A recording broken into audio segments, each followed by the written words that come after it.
काल तुमची सभा सिल्लोडची ऐकत होतो. मला खूप त्यात इंटरेस्टिंग वाक्य एक जाणवलं. तुम्ही म्हणालात, की इथल्या गद्दारीचा कलंक पुसण्यासाठी मी भाजपच्या कार्यकर्त्यांनी सुद्धा बोलायला तयार आहे. जरूर जरूर. कारण आत्ताचा जो भाजप आहे, अनेक भाजपच्या अस्सल कार्यकर्त्यांना मान्य नाही आहे.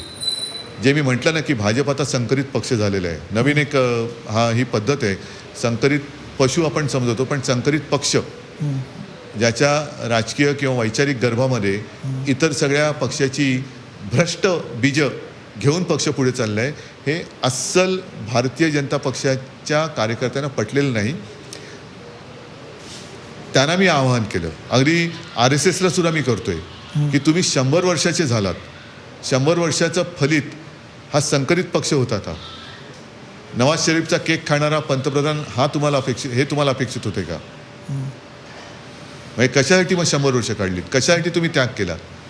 अनेक RSSचे कार्यकर्ते, त्यांच्याबद्दल मला आदर आहे. मतं पटोत ना पटोत तो भाग वेगळा, पण त्यांनी स्वतःचं कुटुंब, घर, दार ह्याच्यावरती तुळशीपत्र ठेवून संघाचं काम केलं प्रचारक म्हणून. आजही करतायत. त्यांना हे मान्य आहे का?